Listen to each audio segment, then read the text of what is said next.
some of us, the entire lifetimes we've had, it is okay to not be okay. And you can call the NAMI helpline at 800-950-NAMI. That is 800-950-6264. And coming up right now, we've got Toorima playing Final Fantasy Legend 2, Any Percent Glitchless. Hello, Toorima. Oh, why? Hello there, how are you? I'm well, how are you? I'm doing great, thanks. Thanks for having me. Very happy you're here. I'm very excited for this run. Oh, hopefully I can live up to those expectations. You will, don't worry. Alright, well, this is Final Fantasy Legend 2. So since this is kind of last moment for me, I'm going to be needing some names in chat shortly. I'm going to need 3 characters' names. It's going to be a female human, a monster, and a robot. 4 characters each, and the first one I'm just going to name QFG for Questing for Glory, but I guess I'm ready to go whenever you guys are ready too. Alright, so we'll begin in 3, 2, 1, go. This is Final Fantasy Legend 2, and we are... Sorry, I'm not used to actually naming the characters. So in this story, we are going to be... we get woken up by our father, and he decides to give us some Magi, which are the MacGuffin of the game. And then he jumps out the window, and yeah, that's our dad. He just leaves us. So we grow up, and we decide that we want to go looking for our father. So we're like, all right, Mom, we're leaving to go find Mom, or find Dad. So we are going to go find our dad. We have to go talk to Mr. S, which is our teacher, and he is going to be telling us that we should take some people with us because it's dangerous alone. He tells us about Magi, which is what we're collecting in this game, and how many there are. There's 77, and the one our dad gave us we can use to find more in the game. Alright, so we got some names here. Alright, the other female will be Anami.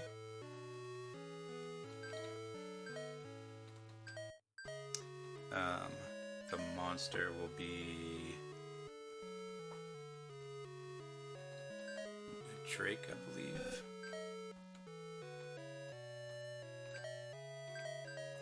And the robot will be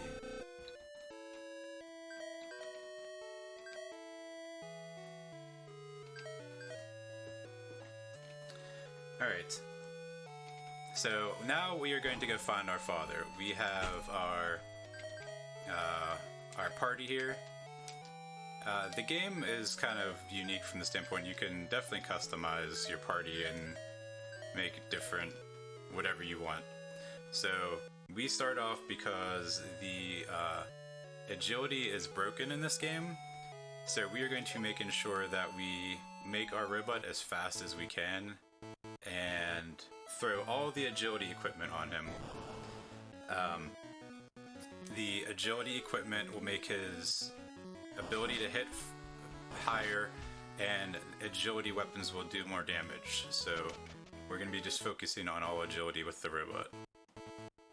The humans are pretty much just going to be there for now, and the monster, depending on meat drops, depends if we're going to eat very few or a lot of meat to transform him.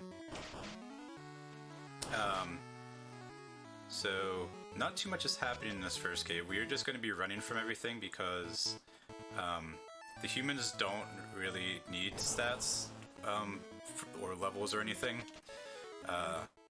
Their robot gains stats based off its equipment. So the more stuff we throw on him, the stronger he gets, the more HP he gets and everything like that. And the monster just changes, based off of what monster meat you eat.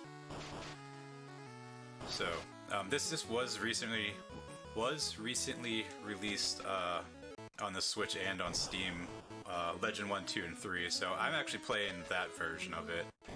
There is no real difference, just a couple name changes to make it more up to date and everything. And this is originally they're the Saga games, right? That is correct. Alright, so this first mini boss you can just kill in one hit pretty much. And then Mr. S leaves us. So he has to protect the town, he says so. We are going to go up to this temple here. If you want to throw anything in there, you can real quick. It's just a short walk. Well, we unfortunately don't have any donations, but I would like to remind everyone of the bid wars we have for Legend of Mana HD Remaster. You can name the main character. Currently, we still have Chumpy in the lead at $20. If you want to keep Chumpy or pick something else entirely, you still have time to donate. You can also choose the main character's gender. Right now, female is leading at $5 and male is sitting at $0. I say go with female, but if you want to donate for male, you can go ahead and do that. Alright, so we went up and we talked to Key. She is in this area and she heals people. And we talk to her and say that we want to go find some Magi, and she's like, oh, would you want to become a god or something? And we're just like, no, our dad was looking for it, so we're looking for it too. So she decides to tell us that we can go down here to the Relics of the Ancient Gods, is what this place is called. So we're going to go explore here for some Magi, so we can kind of advance. So the weird thing is with this game that it's not, you can't really sequence break too much because the game has a hard stop in every world that you have to have enough Magi to go through the doors to the next area. So you kind of have to go through everything, even if you don't want to. So that treasure chest we picked up as a whip, we're going to be duct taping that onto our robot to make him have more agility to deal more damage, go faster, and help us run faster.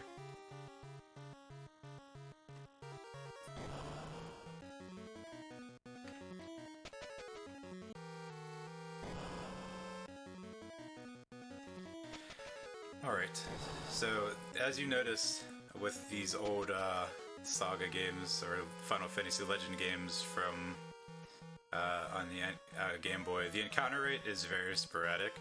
So you'll go like 40, 50 steps with no battles, and then all of a sudden you'll get in 3 battles and 4 steps.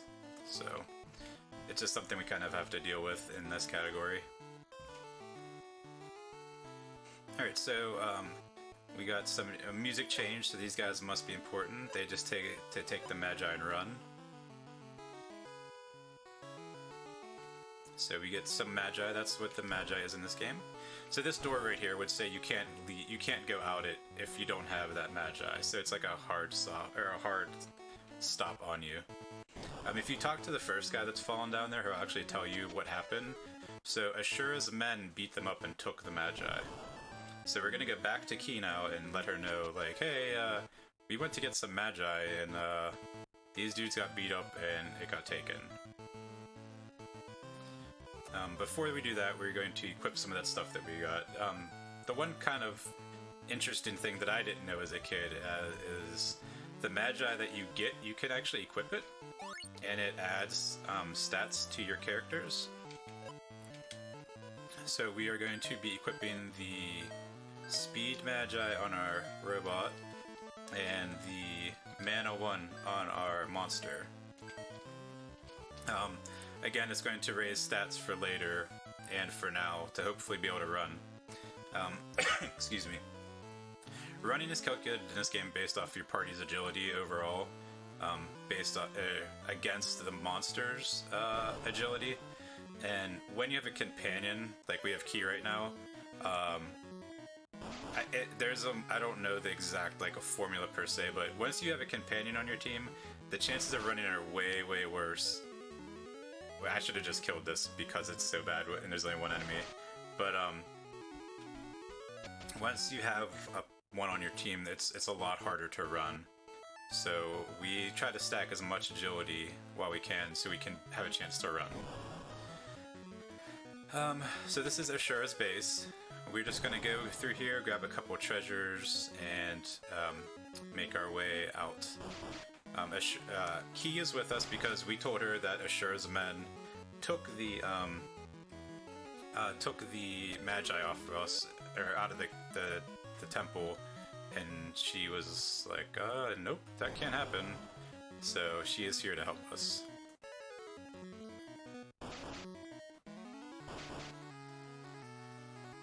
So we're gonna get a lot of can't runs at first, but eventually we'll be able to just run from everything because our agility will be so high. The reason there's different parties that people run this game with depending on kind of like what you want to do with it. There's some people that run 2 monsters to kind of have a monster that you get warning with. With warning, you can't get surprise attacked, which will happen later in the game, probably knowing this game. So that kind of eliminates one of the RNG factors in this game. Other parties are 2 humans or 2 mutants or 1 of each. The big incentive to have a mutant on your team is for the chance to get teleport. If you get teleport, you can, save like 3 to 5 minutes depending on when you get it. So that's the big incentive to do it. This is the fastest and most consistent way. The humans have 1 more agility each than the mutants, and they also have the rapier instead of the bow. So the rapier gets 4 agility on the robot. The bow only gives 2, so it makes them that much faster early. Alright, so we're just skipping a lot of the treasures here. These zombies that are kind of dancing here, if we run into them or talk to them, we'll get in a fight. I'm actually going to try to clip through this one. Alright, so I saw right before I got into the battle that he was trying to take a step as I was trying to take a step. So I just decided to try to walk through them, because if you walk on the same tile together, you can walk through stuff. So this mini-boss is the same thing, it's just a rhino. We're going to probably one-shot this as well. Okay, or two-shot it. So the Magi, Lord Ashura took it already. So it was a load-bearing boss, so we have to try to get out of here before it blows up, which it will never blow up unless you run. Again, if you try to leave this door, that'll be like, you can't leave, you don't have all the Magi. So in this version, like I said, they changed some of the stuff. So the gun that our robot actually started with is a pistol in this version. In the original version, it was a Colt. So, alright, so these are the transports from world to world. So we are done in World 1. So this next area is a giant desert. It's Ashura's world. So I'll just show you real quick. If you try to go to the next area, it just says we need more Magi to open this door. So any door that they wanted to lock off until you got a certain amount, it would actually lock you off. So this area when I was a kid was terrifying to me because it is just a giant desert. And I used to just walk all the way around the edge, because if you walk around the edge, it's not like sandy looking like this, so you can kind of know where you're going. But now that I speedrun it, I know that you can just walk through the desert, and if you know where you're going. Alright, so down here we're going to Ashura's tower. So here we're going to be climbing up to encounter Asura. The game kind of holds your hands through this first 2 worlds. Like the first cave you had Mr. S, and then you had Key for that second area. And then here we're also going to get another companion. So it kind of holds your hand a little bit through the first couple sections to, make sure you know what you're doing and getting all that stuff. So most of the treasure we're going to be picking up throughout the game, we're going to be selling. to buy stuff, but we will pick up a couple and actually use them.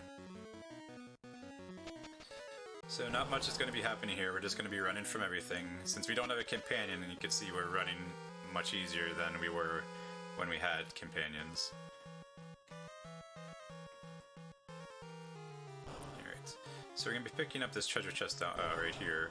This is the saber. It's just the next agility sword for our robot.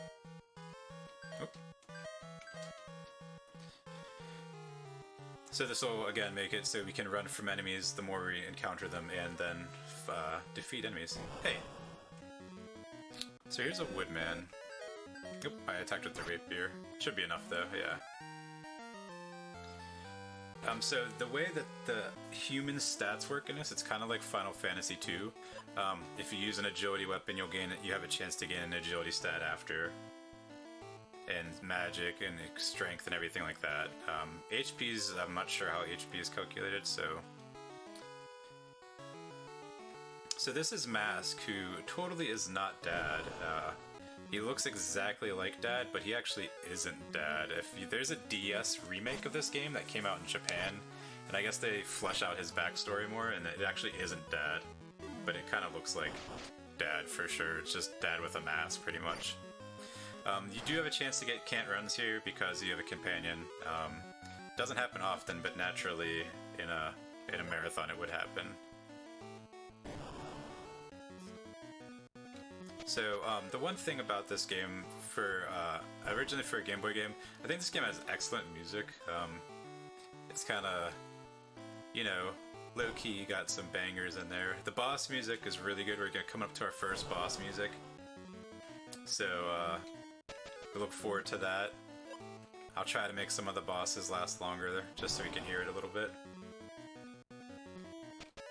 Alright, so hopefully we don't get any more can't runs on our way up. I shouldn't have to save, but I'll save for this first boss.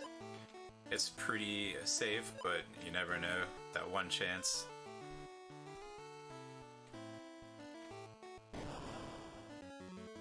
Alright, so encounter right in front of the boss, sure. So you can definitely tell it's a boss because it's a giant person. So this is Asura. We found out the lore is he's a goblin that used the Magi, and he grew 6 arms and now is or 4 arms, and he's now this sprite. So that is the lore behind him. So he tells us that. So Flame's actually good because he kills all the people that aren't doing damage anyways. And again, like I said, the game kind of holds your hand because the Mask can solo Asura. So that's good. But he tells you that he sent men to go inside of Key's body to take the Magi out of her. So then we delivered the Magi to him, so he was like, oh, I'm killing 2 birds with 1 stone. Alright, so here we're going to talk to the sprite next to Key, because Key won't talk to anyone. She tells us that we have to go to Giant's World to get a potion, the Micron potion, to shrink to go inside of Key's body.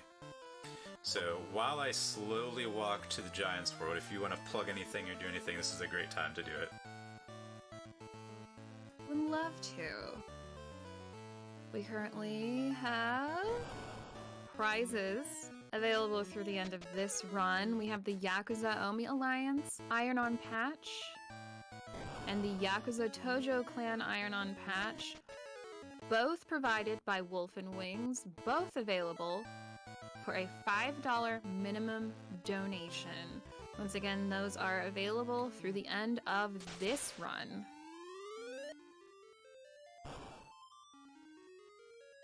We also have a couple of bid wars going on. I mentioned them previously, but I'll mention them again. Legend of Mana, HD Remaster, choose the main character's gender. Still, $5 for female and $0 for male.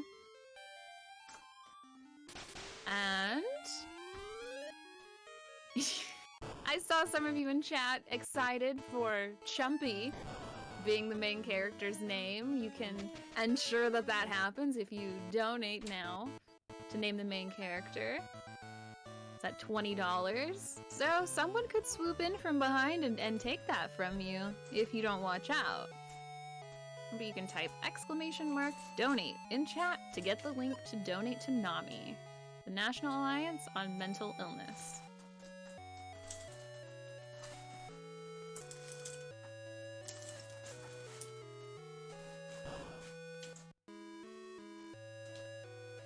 Okay, so in this world we find our dad,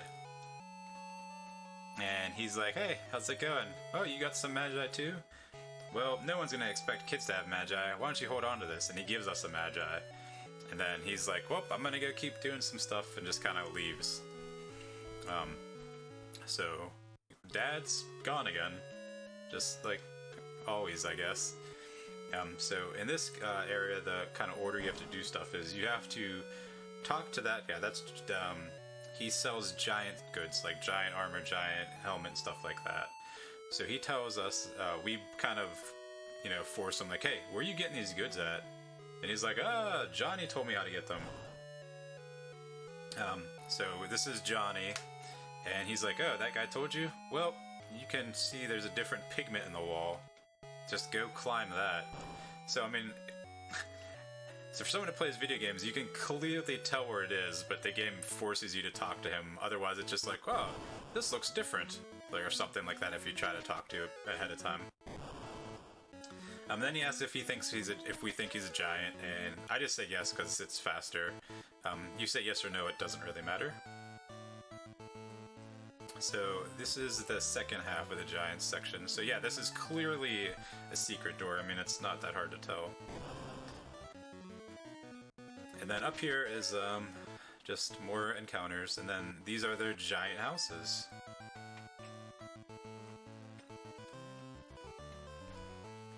So you can see they got their giant tables that we're sneaking under.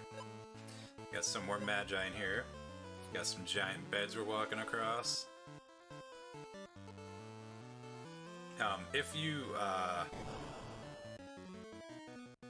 If you try to go to the other section up here first, it uses the generic, like, "You don't have enough Magi." So, yep, we can go in it now, and then we're just going to get some items that we can sell. So we're going to actually have to do our first shopping trip here shortly. So that floating eyeball looking thing on top of this table is actually the Micron potion. Luckily, the developers were smart enough to put in that if you accidentally sell it or drop it, that potion just reappears. So hopefully we don't do that, because it is giant time lost to come all the way back here to get another potion. So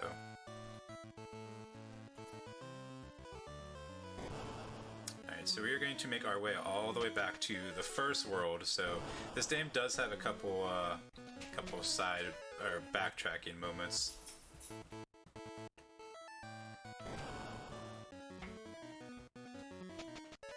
So we are just going to be running from everything like always. We actually don't fight any random encounters. Oh, that's my dog, sorry.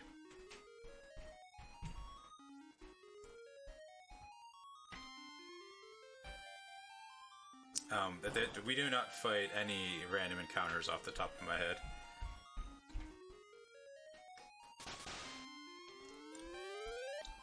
So we are going to go back to this town that we skipped, and we're going to be selling everything that we picked up except that Micron potion. And we're going to be buying an SMG, which I assume stands for like submachine gun, but it's, got the gun symbol, so submachine gun, I guess. And again, we're just going to throw that on our robot to just kill stuff. So I'm going a little slower than I usually do, because I don't want to sell it. Okay.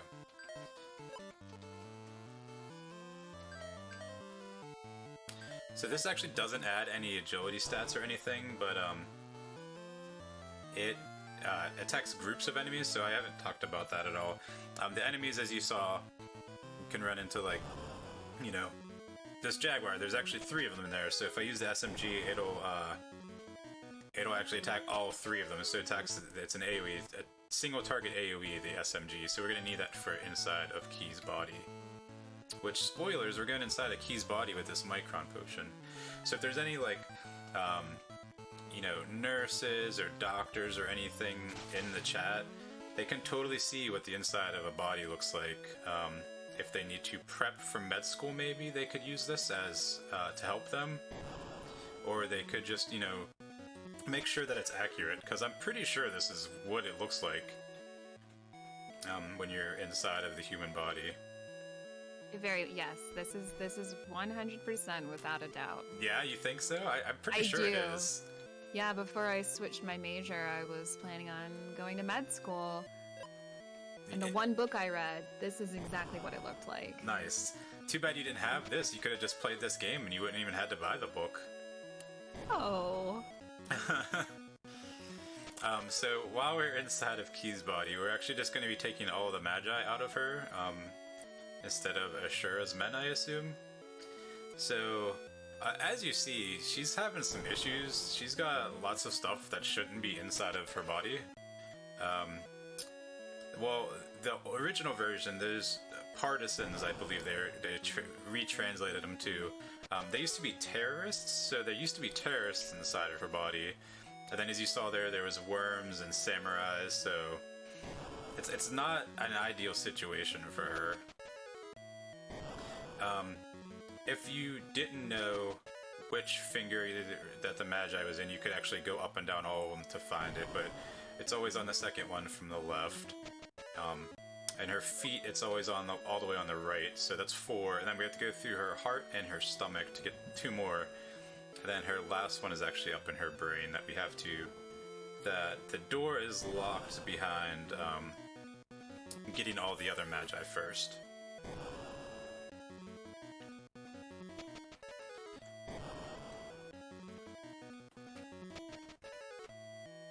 So those are her 2 hands, and then I believe this is her heart, I believe. Like, the reason I always assume this, I don't know if it's actually correct or not, is because it has 4 chambers, kind of like the heart. I assume, like, you know, when I was a kid, because, you know, kid logic, these were stomachs, and I guess I thought she was a cow, because cows have 4 stomachs, I guess, but... It sounds right to me. Hey, leave my kid logic alone. This part was actually really hard for me as a kid, because you know, I didn't know you could just run from everything, and so, you know, any part of this game was actually hard since I didn't know anything about stats, you know, when I was way younger, and just tried to do, you know, whatever, and just to try to get on through the game, and so... And I think I saw someone in chat say earlier that Key actually has 2 left feet based off of the way her feet are shaped. So that is less than ideal for sure. But if you have anything that you'd like to throw out again, you surely can, because we're just going to be going through her intestines and her feet to get up some Magi while we run from battles. Of course. We don't have any donations right now, but I do encourage you all to kick in maybe $5 donation train. Tell us, I don't know, what organs your Magi would be stored in.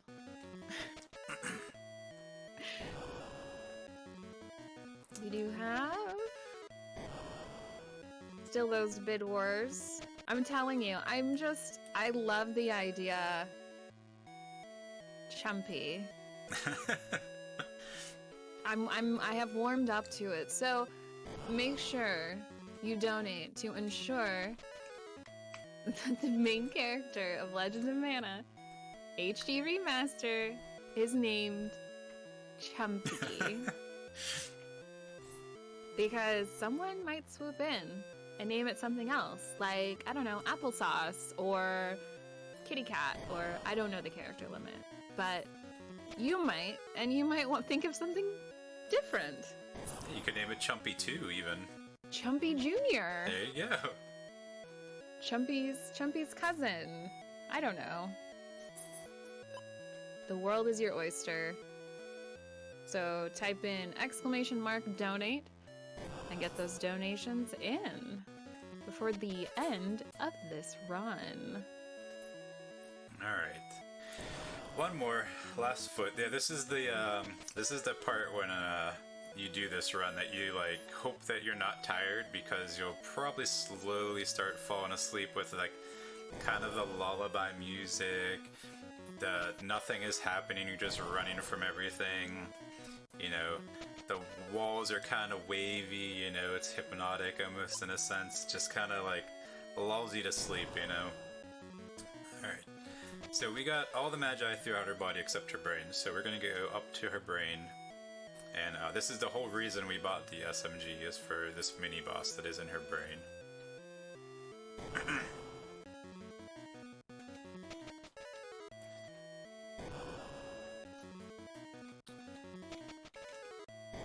Oh, there's the encounter rate we're kicking in again.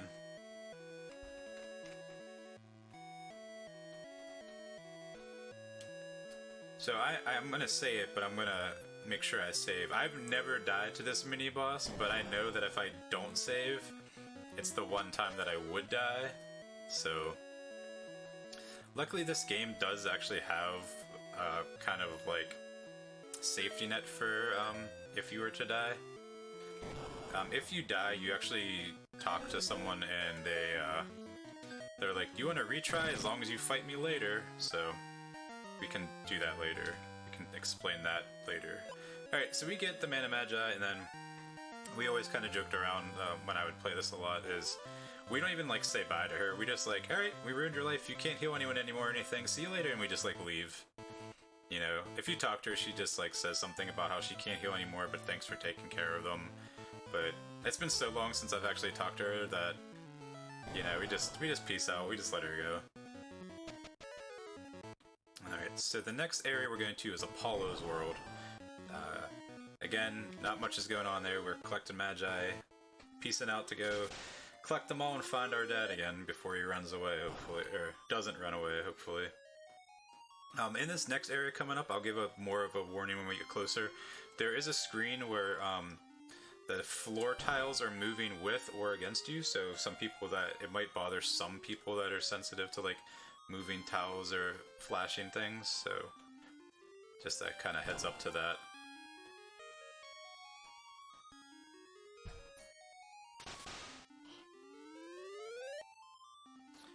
Alright, so this thing, same thing, like there's multiple areas we can go in kind of any order here. The first thing we have to do is talk to Apollo, and he is totally not important at all, because he's not a giant or anything. But he says, thanks for being Asura, here's some Magi, I have enough power, there's some more here, here's some clues. You can go underground, there's a volcano, and then you gotta go where darkness shines brightly. So this guy's actually terrible, that if you accidentally are trying to match through it and you double talk him, because he just goes on and on and on. So the order that we mostly always done is we go actually underwater to an underwater volcano first, which, surprise, we get to listen to the same music again that we just listened to for the past like 10 minutes, so sorry everyone. Hopefully if you weren't asleep, you still don't fall asleep during this section. But we can just walk around on volcanoes, it's fine. No big deal. I kind of always pictured recently, since I've started running this game, now that technology is better, I always kind of pictured all of the characters standing on top of the robot like a Roomba, and we're just kind of riding him along so we don't get melted in this lava, but we still take the damage though. But it doesn't work as good as it plans, I guess.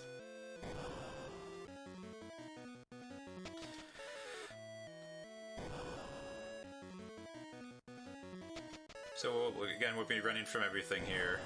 This is actually the first world that we do have a chance to get surprise attacked in the Cave of Light, so hopefully that doesn't happen. But then from kind of here on out, surprise attacks can happen against us, so...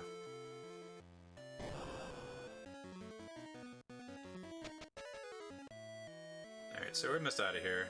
It's pretty short. All of these little areas are pretty short in this world, probably because there's 3 of them. So everything we're getting, we're just selling. Magic books, some swords, we're gonna get some armor, but we don't really use armor in this speedrun, so. So the true eye you have to get before you go to the Cave of Darkness, which we're heading towards it now, so like I said, if anyone has any issues with flashing or anything, should probably look away for a couple minutes. We'll do the sideways walk because... but if you try to go in here, even if you know how to get through it, if you don't have that True Eye Magi, the game won't let you go through. So yeah, I always tried to move with the floor as a kid. I thought it was pretty cool. I've never really experienced anything like that for a Game Boy game, so I always thought it was awesome. Oh, cool, first unexpected attack. The nice thing about this is the big eyes can only use gaze, so they don't have really a chance of killing me.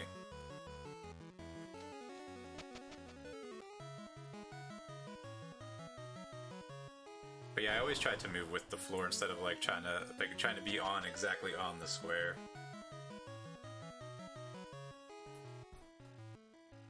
Here we're going to be picking up some more treasures that we're just going to be selling, and we're going to actually get the next weapon for our robot.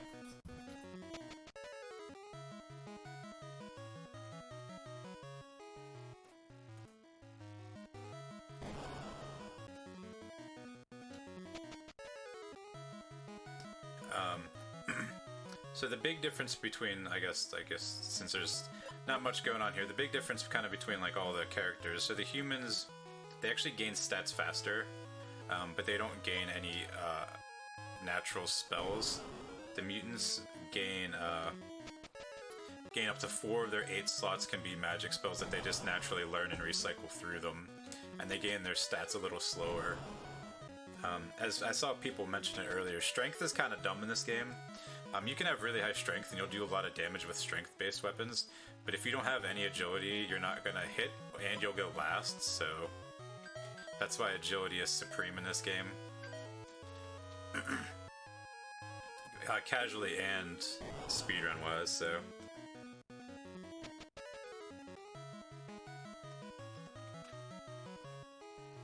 Alright, so we're almost out here. We got about 2 more sections. We've skipped a couple of treasures because they're way out of the way even for the money. And then, naturally, there's Magi in here because there's Magi everywhere. I don't know how people don't find this stuff. Like, I don't know, you think a town would eventually explore a cave for resources and be like, oh, what's this random, you know, thing doing here, and just take it or something, but apparently not. Apparently they're just in boxes in random places throughout all these worlds, so...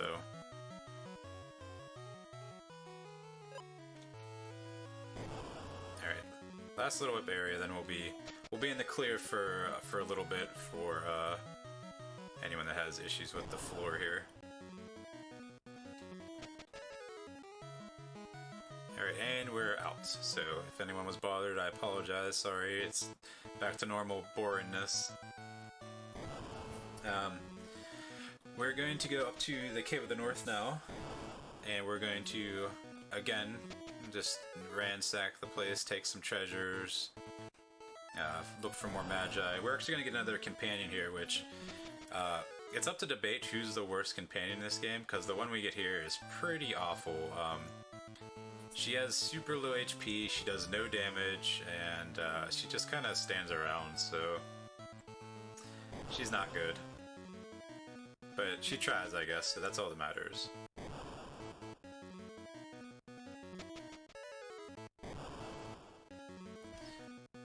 So there's the encounter of a bunch in a row. So yeah, that dungeon where the floor is moving, that's the only part in this world that we can get surprise attacked. We actually can't get surprised anywhere else in this world. So, this area kind of as a kid confused me, because it's like the first section of the game where there's not just one path. There's kind of multiple paths that you could go, so... You know, it's like, as a kid, it's just like, oh my god, what'd I do? Multiple options! But... Alright, we are going to go down and be fighting another mini boss. This game has a lot of mini bosses that aren't. They're mostly trivial, but I think they're just kind of stopping points for you to force to fight stuff. It is a giant robot that looks exactly like our robot on the overworld, but it looks like every other robot in the battle screen. He's very unique because if you have a mutant, you can actually save scum in front of him or in front of it, and your mutant can learn any spell in the game from it. So you can sit here and just, you know, save and reload, save and reload, save and reload to try to learn end game spell for a mutant if you have one. So this is if you are grinding to get teleport in this game. You get about 37-ish minutes into the game to hope you get teleport, and then if you don't, you just reset. So that's why it really hasn't been done, because it's not ideal. But this is when there can be a huge time save for anyone. So there's a very, very low chance to die in here as well if he goes first for some reason. Doesn't happen often, but you never know. So Donatus, intruders eliminate, eliminate, eliminate, and he's just gonna try to kill us. So yeah, see, good thing I did. He did go first. He just didn't attack he attacked the questing for glory, sadly. Alright, so here we see Dad, Lynn is up here, and we're like, why is our dad here? We thought he was a hero. And we're like, whatever, let's just gather the Magi. What a jerk. I'll triumph over him. Alright, so we are going to go sell everything.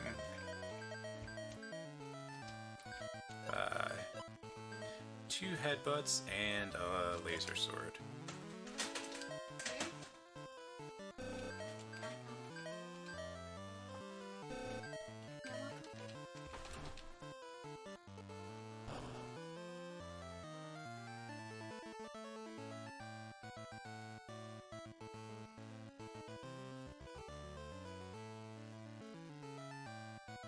While that is happening, I will go ahead and tell you about some donations.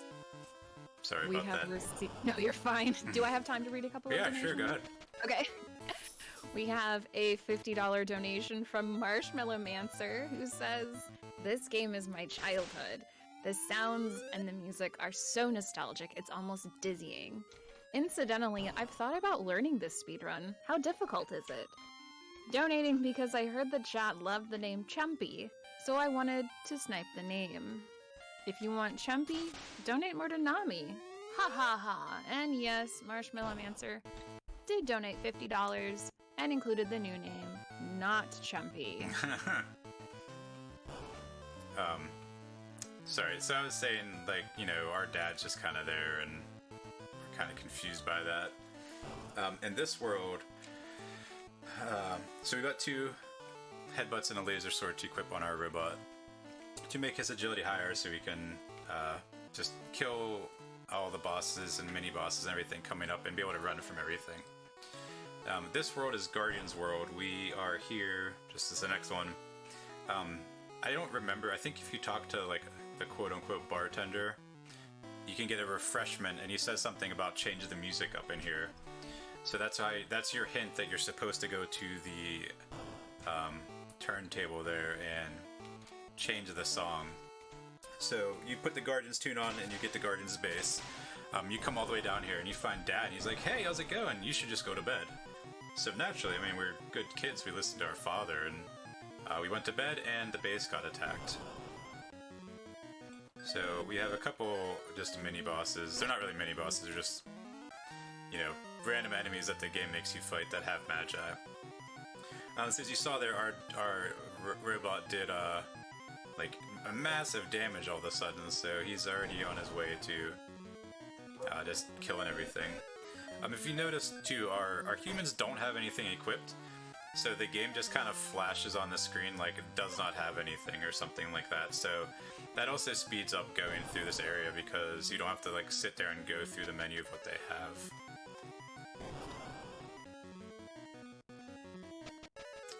So Dad is here, and oh, there's another unexpected attack. We find out soon. I'll just say it now while we're waiting to get attacked by werewolves.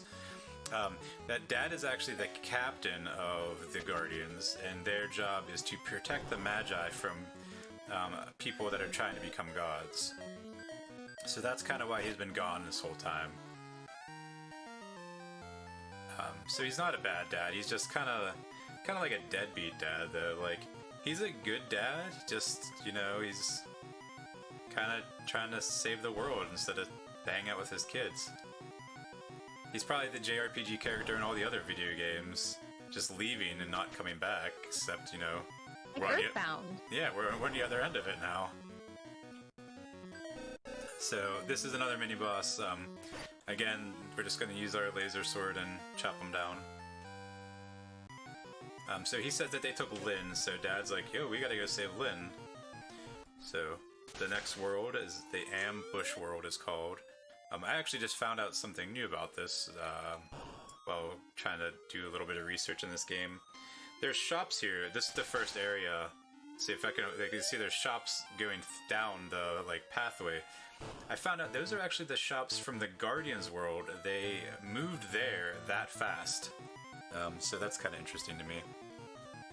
So here's the actual lore behind why Dad is hanging out with Lynn and Lynn's mom. Dad is actually...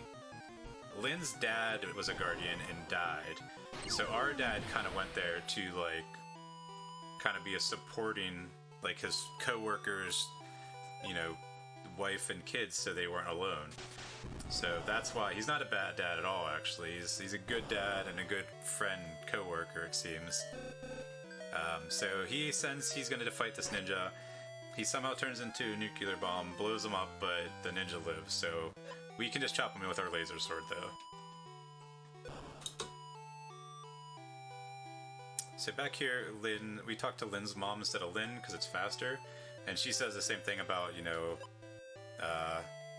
Lynn's dad died and everything, and so that's why your dad is here. In the DS remake, it only came out in Japan, but I guess it specifies that I think Mask was actually her dad, and so that's why, even though they look the same, they aren't the same character. So I think if that's true, unless I'm just making it up, it's kind of a cool little touch that they throw that little bit of lore in there, that Mask isn't just some random guy. We are just going to make our way to the next world if you want to keep on going about anything. Oh, and real quick, to the person that donated, the game's pretty easy speedrun to learn. It's very user-friendly with different routes and everything, so it's not a hard to learn speedrun. It's depending on, you know, what you want to do with it.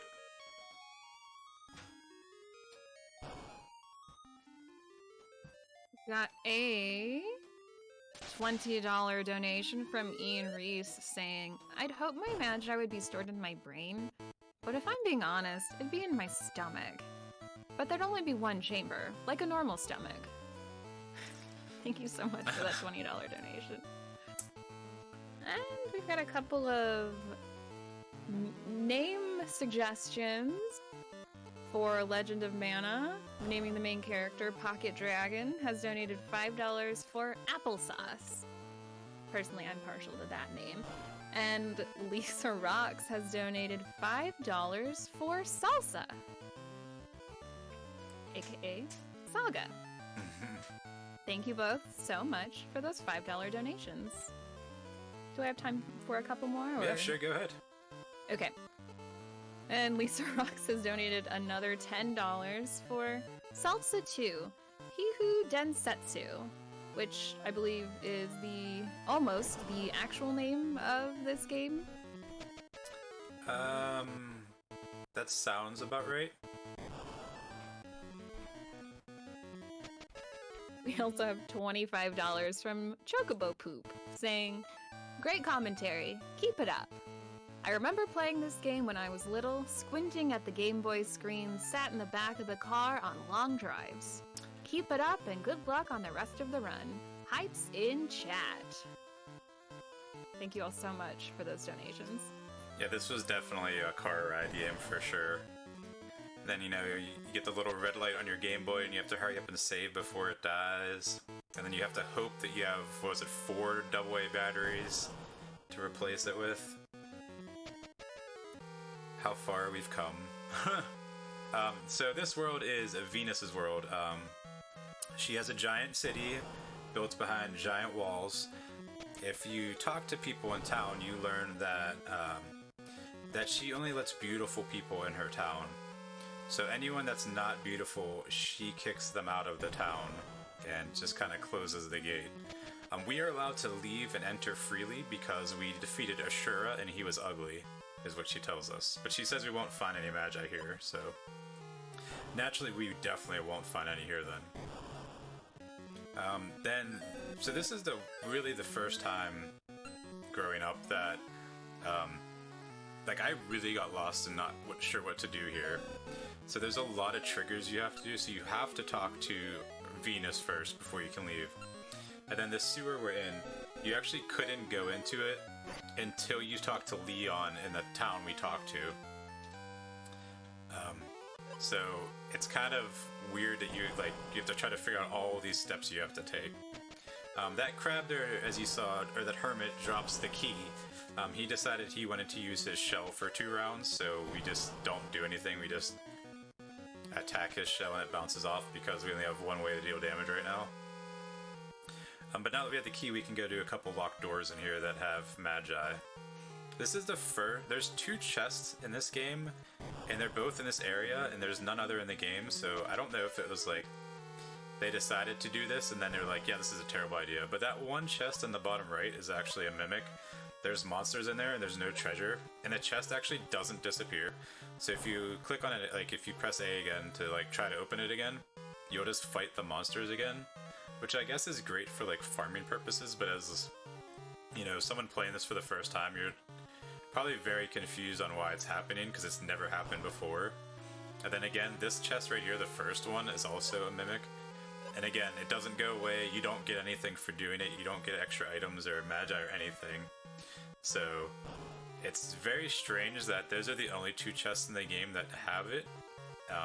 So it's almost like, it feels almost like it happened and then they're like, yeah, this is a terrible idea, and then just scrapped it.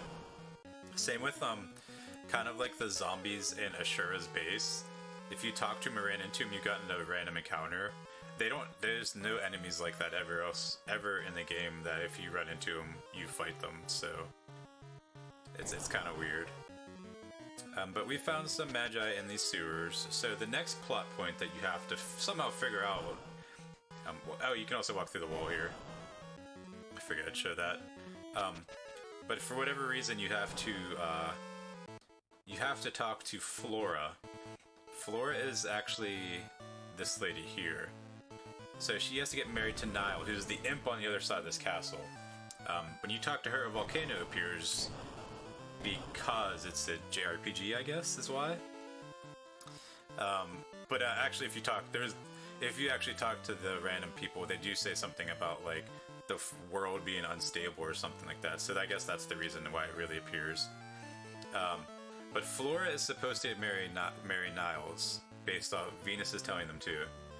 But Flora and Leon are actually in love, but Leon got kicked out of town.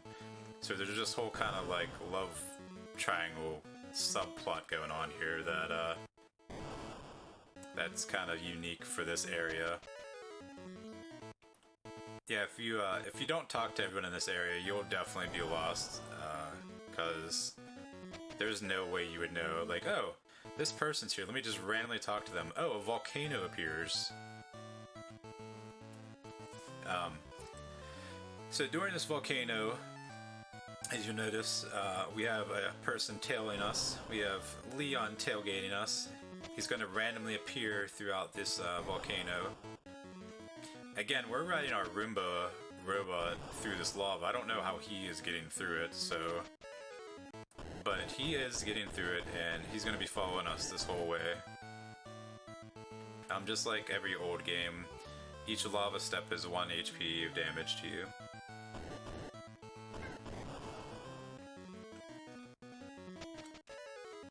We'll be picking up some treasure here to sell and make our robot even stronger, so that is good.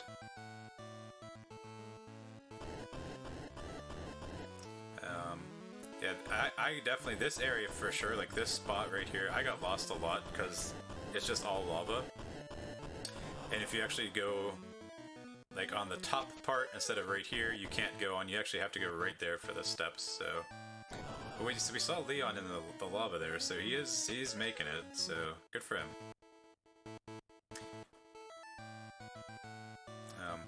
We are... Yeah, just, you know, like I said, if a volcano appears in a JRPG, naturally you should just go towards it. I don't know about you. You know, if you saw a volcano just kind of magically appear, you'd probably just charge at it first thing also. So that's actually a scary fight there. They can ambush you, and even with our high agility, the robot has no mana stat. So if he gets by any magic spell, he's got a real high chance of dying. Because he just takes so much more damage than everyone because he has 0 mana.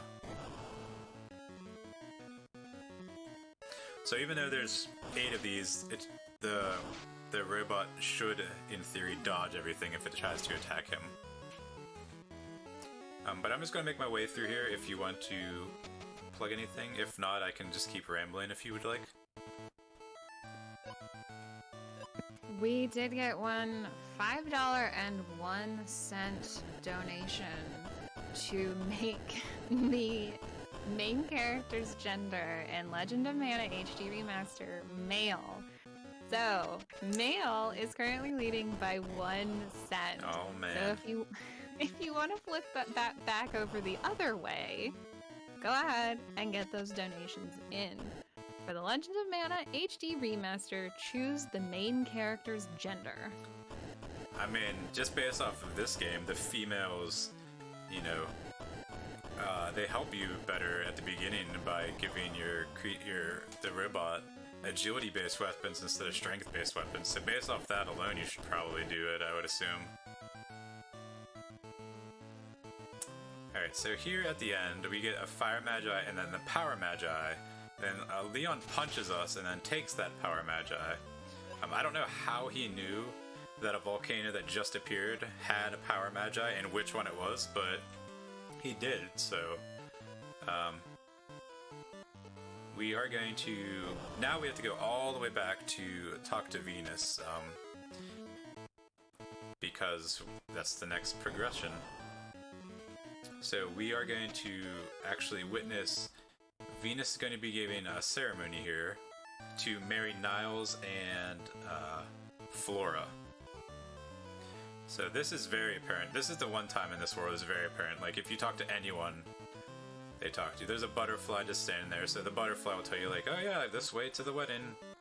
So, we're gonna go to the chapel, and Venus is going to tell us to witness their wedding. Niles and Flora getting married. There we go. So we got a wedding in this game and everything. She's like, you're getting married, don't worry about it. No objections, kiss, you're getting married. Then Leon comes running in screaming, Flora! Flora! So he's like, I got a Magi and a knife. So he tries to defeat Venus with a Magi and a knife, and Venus just slaps him away. Flora's like, I'll marry Niles, it's fine, just let him live. She's like, don't tell me what to do, and she's like, never mind, I love Leon, I don't want to live here. And so she grabs the knife and puts a scar on her face, and she's like, I'm ugly now, so I can't stay here. And we're like, alright, this is enough, Venus, like, you're a bad lady. Alright, so we always save for Venus, and get to hear some awesome boss music again. So our humans are just going to stand around, and hopefully our robot is just going to sit there and laser sword her to death.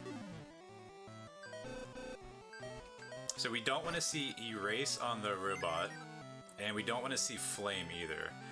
Since again, he doesn't have any magic at all, he can be flamed and take a lot of damage. But we did it in 3 rounds instead, so... Yay! And we actually get a very important Magi there. We get the Aegis Magi, which we are going to equip, and when we use it in battle, it protects that person from being attacked by physical attacks, and it also protects the whole party from elemental spells. So it's very useful for this run to be able to be protected from a couple bosses. But she was totally... There was no way you knew she was evil, because she wasn't like a giant or anything like everyone else that's been evil.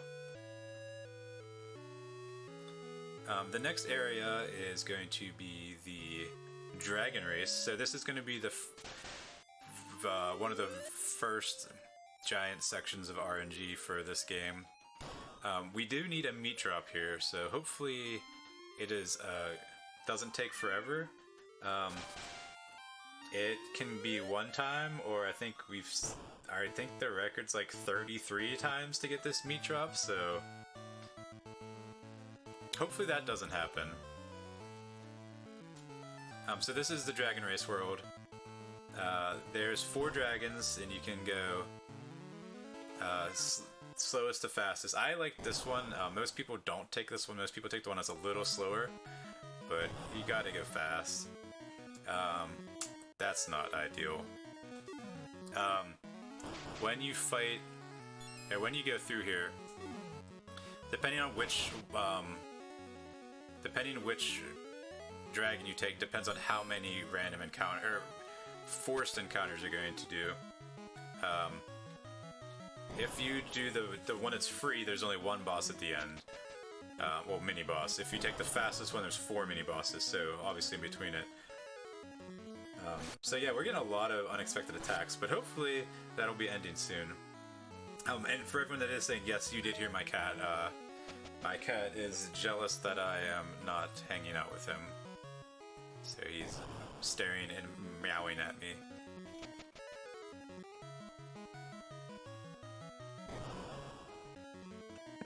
Maybe a new donation incentive. You actually pause the game to kiss your cat. I mean, if he really wants it, I will. He likes people, so.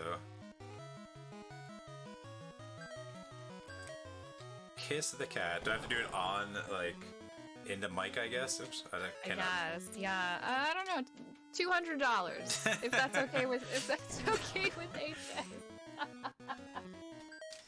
Alright, so we're just resetting this fight to make it more doable.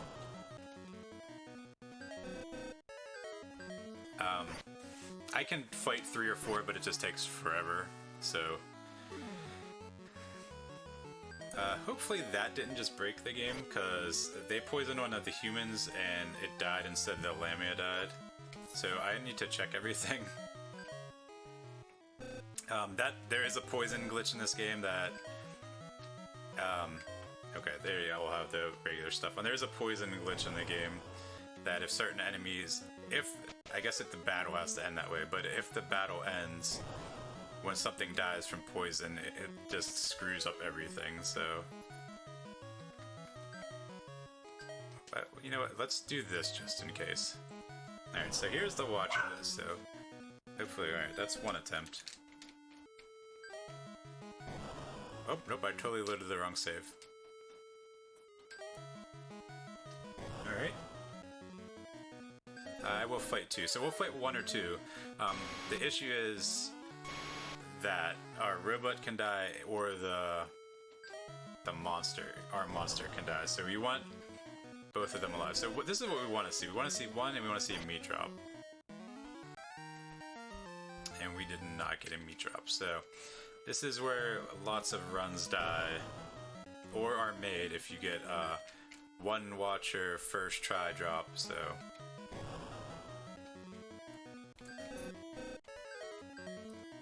Let's see. Nope. So you can go ahead and do whatever you gotta do if you want to do anything here, because we might be here a while, we might not. Alright, we got a $20 donation from Bachan for, and this is very exciting, the female! Making the main character female! So that's $25 to make him a female, and $5.01 for male.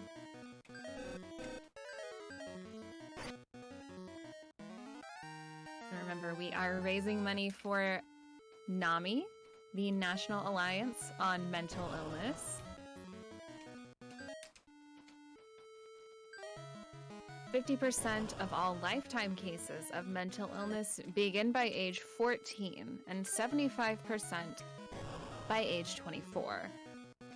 1 in 5 Americans live with a mental health condition, and fewer than 50% of adults living with these conditions will receive treatment each year.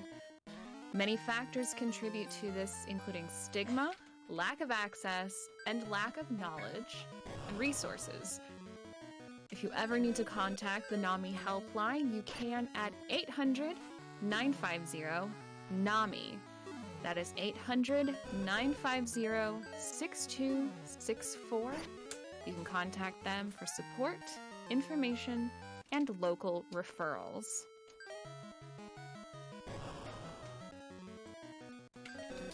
Oh, hi. Nothing much has changed since you started talking.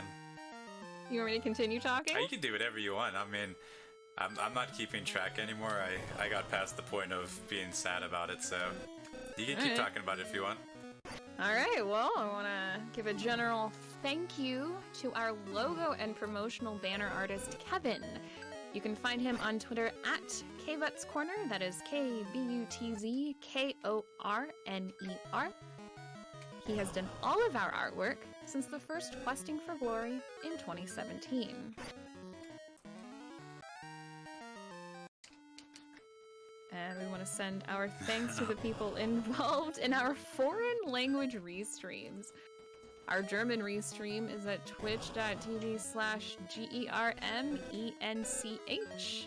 And our Japanese stream is at twitch.tv/Japanese_restream. If those restreams can help you enjoy the marathon, go check them out and send them some love. So yeah, as you see, the Watcher can totally destroy any kind of run that you have. You could be on like world record pace by 2 minutes, and if something like this happens, it's just kind of like, well, sorry about your luck. And we kind of have to do this because it makes our dragon not completely worthless anymore. Because right now it has 45 HP and doesn't really do anything. But it's actually going to turn into a Watcher. So it's going to be really strong. It's going to have like 650 hit points, do a ton of damage. It's actually going to have warnings so we can't get surprise attacked anymore. So it's just overall it's just a great monster to get. It's just, unfortunately the cards are not in my favor currently.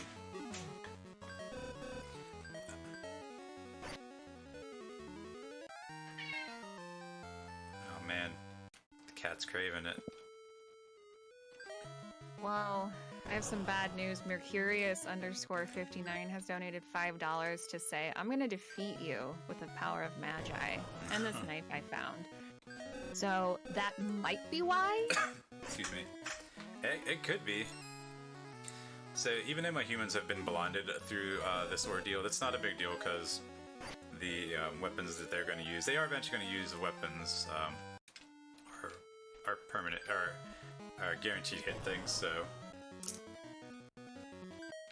yikes! This is a bad string we got going on here. So you can fight 3 or 4, but it takes so long that it's just not worth even trying, because your robot and your monster have to live, so you have to make it 3 or 4 rounds with him alive, laser sorting them, and you have to hope that your monster doesn't die. The worst is, and any runner has probably done it, is you're so set in like resetting at one point that that the meat drops and you just automatically reset because you're like programmed to reset. That's definitely one of the worst feelings.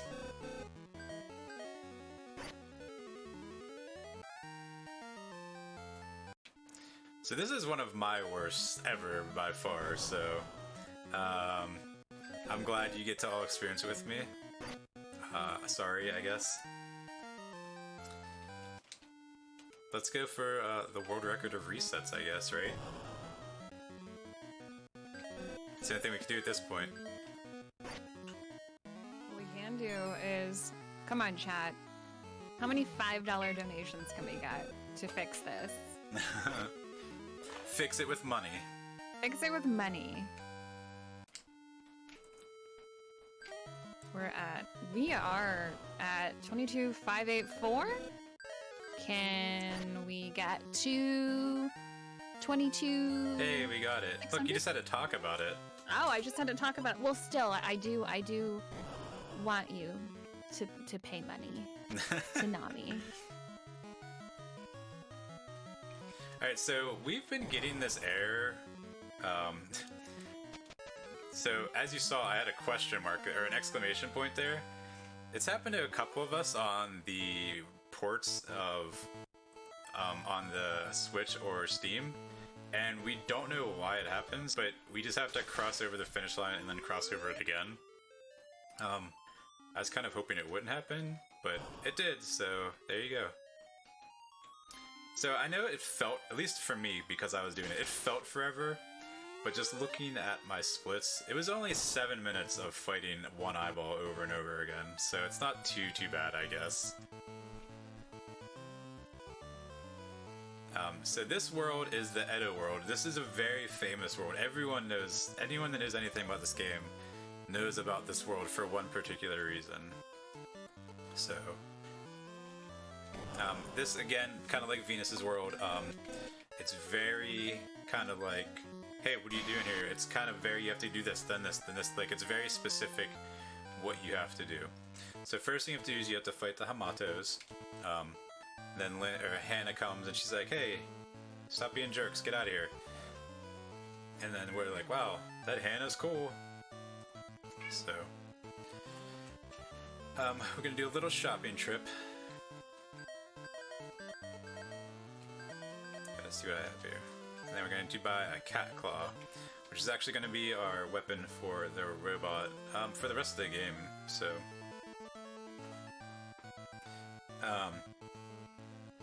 So we are going to go actually now talk to Hannah. And then Hannah is going to talk to us about what she's been doing in this world and everything. So, because we actually got that Watcher meat first try, we have warning now, so we can't be surprise attacked, and it has a beam spell that it hits a group of enemies, like a single target, so if there's 4 tarantulas, it'll hit all 4 of them. So it's good for that, and it has pretty decent agility, and it's just an overall great towards the end of the game monster for where we are. So we went from, like, you know, the first monster in the game to an almost end of the game monster with 1 meat drop. When I was younger, I thought the meat drop was just kind of random, but there actually is a table out there on the interwebs that if you eat this meat and you're this thing, you'll turn into this thing, and it's a whole there's a whole thing on how and what you would eat to turn into what and everything like that. So that's how we can kind of decide which path we want to take in the speedrun. Hannah talks about Ichigoya. That was Ichigoya in his shop, and he says his shipment is coming in the docks soon. So we are coming down here to the docks to check out the shipment. There is a turtle there, that's Kami, and he is friends with Hannah and says that Hannah went on to the boat alone, so we are also going onto the boat to go see what's going on here.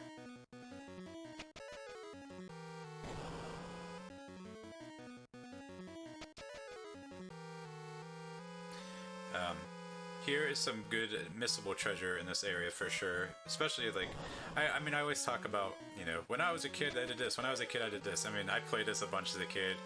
You know, now that this game is as old as it is, it just makes it, you know, realize all the stuff that how much easier this game really was compared to when it was, you know, playing it as a kid.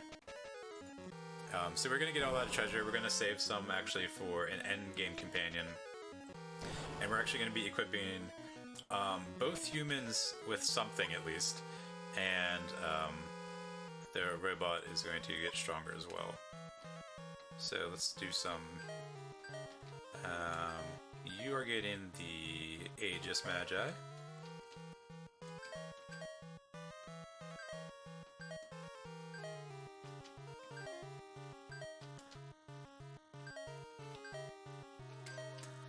And then the second one, we actually have to put just like, we just put the whip on them. They have to have some kind of equipment to be able to use that Aegis Magi in battle. Like the fire Magi we have, or the speed Magi we have, we can't use that in battle, but we can use the Aegis Magi and like 2 or 3 other ones that we get. We can use them in battle if we actually equip them. So, but you have to have something equipped to be able to use them. So after we get Hannah back, we're going to go to the Magistrate to serve papers there. Oh my gosh, I was blabbing, I totally missed the line. They are smuggling bananas into this world. That is the big deal in this world. They're smuggling bananas into it. In the original version, it was opioids, but 90s video games, you can't have drugs, so they translated it to bananas. So hopefully everyone is being careful with their potassium intake and, you know, not eating bananas like they are in this world.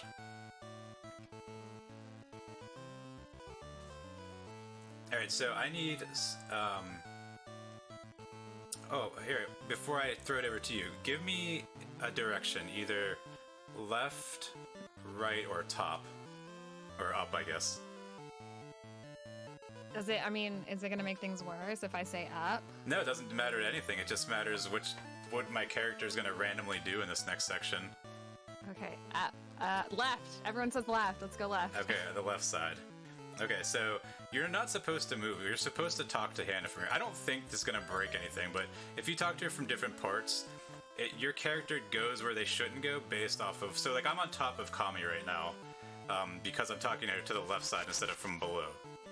So, and again, I'm on top of Hannah now instead of on the chair to the right because the way it moves me every single time is where I should be if I talk to her from below, which you should be doing.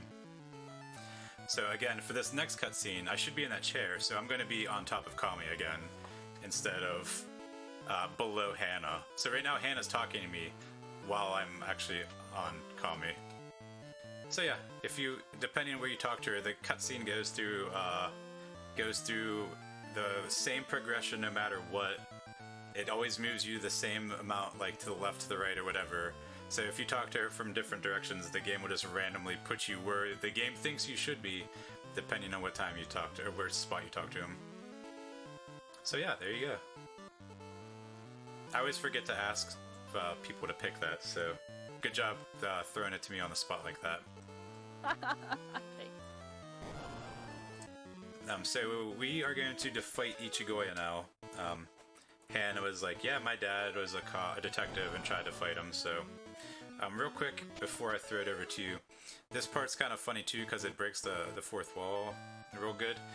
So, the Shogun is actually talking to Ichigoya about the bananas and all the smuggling they're doing, and keeping the police quiet, and here's some money, ho ho ho, we're so terrible. But then, we changed the music. So we actually changed the music, and it even says, what is this music? So I assumed, if you don't have if you have a robot in your party, it kind of makes sense. Because you could say like, oh, I can press a button on them and they're changing the music.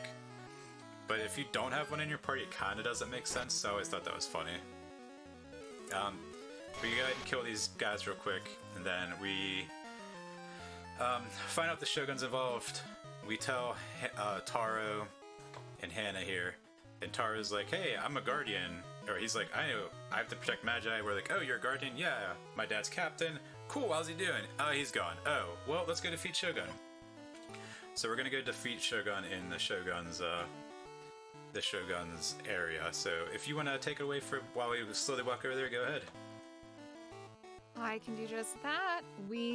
There are no donations currently, so let me just tell you about the 2 prizes we have available through the end of this run.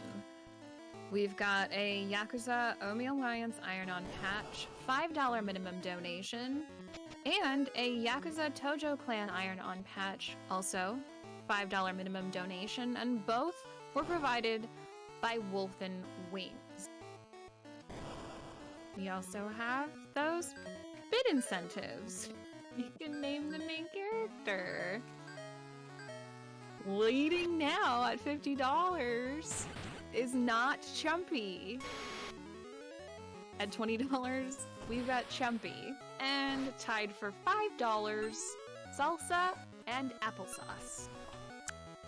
So if you want to ensure not Chumpy is the name of the main character in Legend of Mana HD Remaster coming up next, go ahead and donate now. Or if you want to ensure Chumpy wins, get it back over, donate at least $30. Maybe you want Salsa and Applesauce as the name. Make sure to donate before the start of that run, which is coming up after this. Chat's got some good names going on tonight. So we're walking to the Shogun's palace here.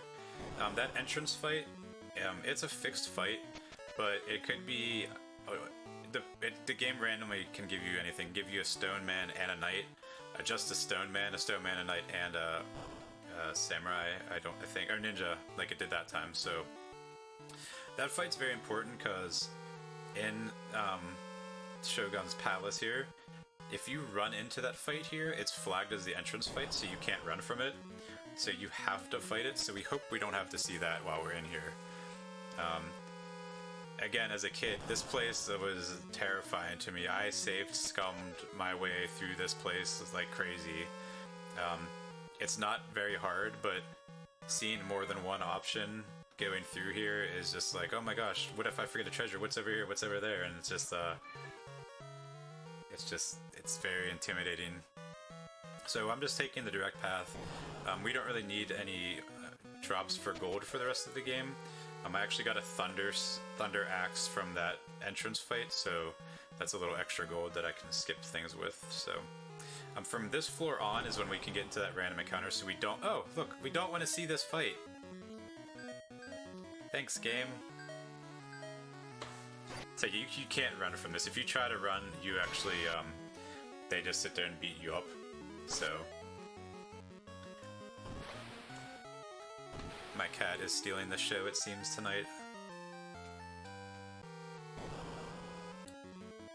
Yeah, well, at least we can run from that one.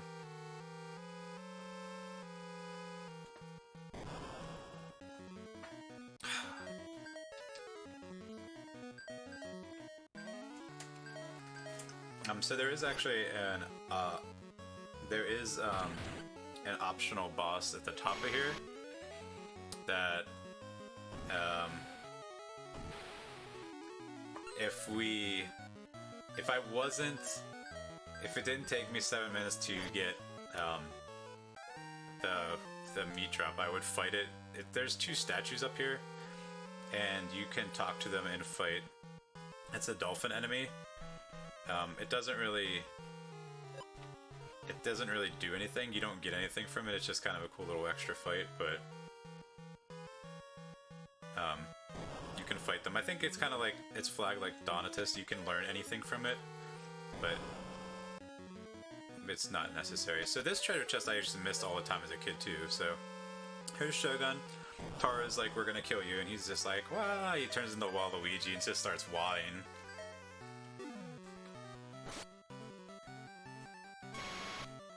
So he's super easy. Oh, you actually got to move off. So Riddle confuses your party. I guess I missed. I kind of zoned out because I'm so used to just killing him instantly. So the real boss is Magnate, and it's his dad. So he has like claws. So my interpretation is I always picture him, Magnate, grabbing Shogun by the head and just like throwing him out the window. So this is the real enemy here. So this is Magnate. He's not fun. He's going to do what I don't want him to do. He can kill you if he wants to by just casting Tornado. I probably should just reset because I'm probably dead because I didn't get the Aegis off. Even if you are playing this casually, if he decides he wants to use 2 tornadoes back to back, you're dead. it doesn't count as elemental damage, so even if you get the Aegis off, it can still kill you. So what we want to see is Katana, any elemental spell, even Vulcan's fine. We just don't want to see Tornado like we did. Alright, this run we're going to get the Aegis off, so now if he uses Thunder on anyone, it's not going to kill them. It's not going to hurt them. The tank actually has a mechanic in it that I think it has a 70% chance to block physical attacks, so that's why we have it on the character 1 slot. So if he does attack the first character, they will actually defend themselves with a tank like that. And they'll get the kill, I guess, too. And then the second character uses the Aegis too, so if they actually attack the second character as well, that character is also protected. Alright, so that's Magnate. I was stuck there for a long time before I learned the speedrun because, like I said, Magnate can just cast Tornado twice and it doesn't matter. You're dead. Even if you're fast enough to heal and everything, you're just going to die. This area is very long. It's super long, actually. It's 10 floors of zigzagging dungeon that we're actually going to completely skip. We go in, grab the Magi we need. It's the Pegasus Magi, and then dip on out. There's super awesome treasure in there. There's some of the best stuff in the game, but you don't need it in the speedrun. You would like to get it, but we have to go fast, so...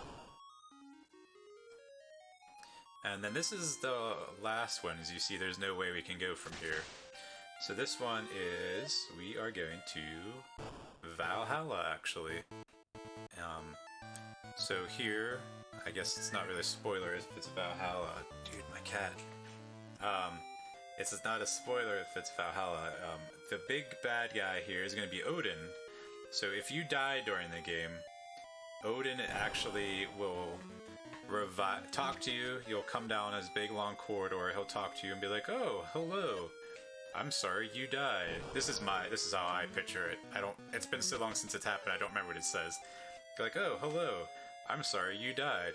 If you promise to fight me in the future because I like to fight strong people, I will revive you to let you try again." So that is what you do. You can press yes and you'll just do the battle over again. So it was kind of a safety measure. But so in this game, we try not to die, because you can technically die. Like I died to Magnate. If I would just let it play without resetting, he would say that to you. You know, you would walk down it, and then he would talk to you. So I don't know if it's programmed this way on accident or the developers didn't expect you to not die, but since we didn't die this run, we're going to go talk to Odin and we're just going to instantly go into the fight.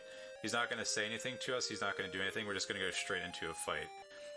If we came here and we did die, he was like, "Oh, you kept your promise, you came back, now, you know, we have to fight, blah blah blah." And same with after you defeat him. If you were to defeat him without dying throughout the game just, or the battle just ends, you get the Magi, and, you know, you go to the next section. If you die during, he gives you a big speech about like, "Oh, you know, you made it, thank you for keeping your end of the bargain, don't forget I won't be able to revive you anymore," or anything, or something like that. So, it's kind of unique that it's like that way. So yeah, so this next area is Odin. This is where the game would revive you if you died right here, and you would walk down this corridor and just talk to Odin. So Odin is a big jerk face. Anyone that's ran this game knows that Odin's a jerk. So we are going to try to kill a lot of... did I not equip... Okay, we're going to reset because I didn't equip the samurai bow.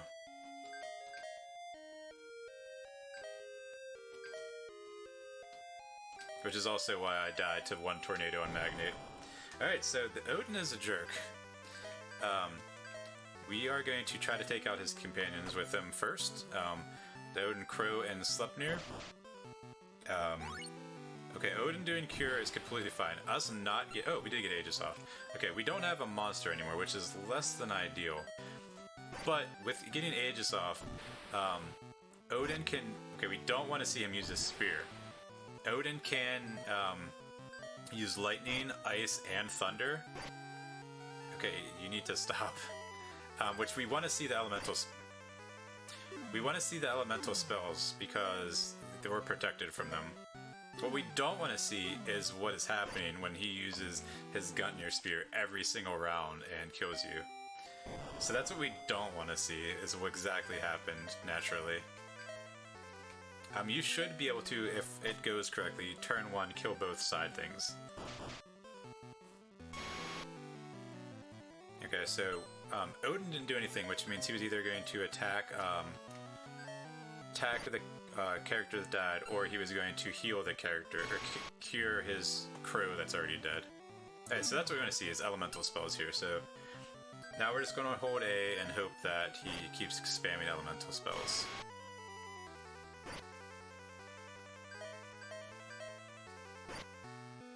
And he is not. He does not like the elemental spells today. So what we don't want to see is, we don't want to see a meat drop from the Sleipnir. Okay. If the Sleipnir drops meat, there's a glitch in the game, and it gives you 330 gold instead of 37,000. So that's definitely less than ideal. And then, this is, I don't know who found this or when this was found. If you actually use the Pegasus Magi, it acts as a door to teleport around. And you click Valhalla, it actually teleports you on the other side of Valhalla Palace, so that's kind of nice. This next, so we have one more world to go to. This is the final world, it's actually called, so we are going to go do the final world. And so we're kind of like in a mini boss rush here. We had, you know, Magnate, or Venus, then a blank world, then Magnate, then a blank world, then Odin. So it starts off kind of slow, then all of a sudden it starts ramping it up with like boss, boss, boss, boss. So here we're actually going to fight a mini boss. Well, they're a boss, they're not even a mini boss because they can kill us as well. So here we're going to be fighting, Apollo's here actually, and he's like, hey, I was waiting for you. He's like, you got 76 Magi? I got the last one. You're going to give me them all. And he's like, come my man. And we're going to be fighting a minion. So we can stone gaze him. So that is what we want to see. Flame is okay. We want to see stone gaze. Oh, he did not get it. Gas is actually ideal because the robot is strong against it. So even if we don't stone gaze this turn, we should kill with Catclaw. Yeah. Alright, so he found all the people that we've met throughout the worlds, and he's going to pretty much take them hostage unless we give him the Magi. So we give him all the Magi, and he's like, well, it's so over. But wait, what's that noise? Guardian music turned on. Dad is still alive. Is Dad? It is Dad. He's alive. And he actually tells us that there's a secret 78th Magi that no one knew, that the Guardians hid from people. And so he's not going to become a god because it's really hidden in this one cave right here in this world. But I'm going to make my way through here with the creepy wall faces if you want to go ahead and plug or donate things while I grab some treasures and stuff and make my way to this next little boss. Alright, we've got a $5 donation from Anonymous saying, my $5 go toward the cat incentive. Cool cat.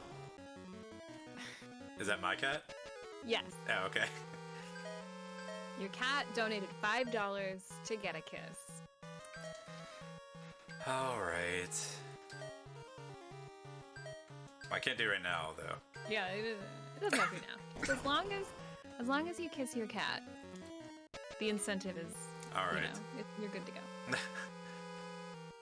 I mean, if it's $200, you said, right? Well, yeah, you know what? Yeah, we need $195 more dollars for Toorima to kiss their cat. So please get those donations in before the end of this last world.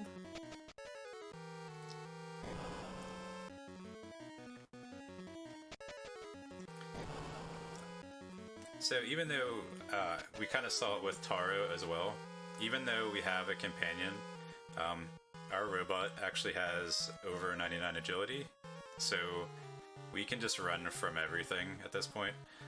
Since it's a marathon, I'll grab this. I don't need this, but this is extra. We usually get this if we get no drops or if we get Sleipnir meat. It's just Arthur armor. We're gonna get it to sell just for extra. But we are not picking any other treasures in here. This was also kind of confusing. There's definitely multiple paths to take. A lot of them are dead ends with treasures, but you know, it's very intimidating when you don't know how the game works. And like, so we have warning. So we could have been getting surprise attacked like this whole run, but since we have warning, we don't get surprise attacked at all. But you know, some of these, like those cockatrices, just like cockatrices from any Final Fantasy game, they can stone you. So like, it was very terrifying coming through this area unprepared and having characters get stoned, and you know, hoping that you have enough softs or elixirs to cure them of the status ailment.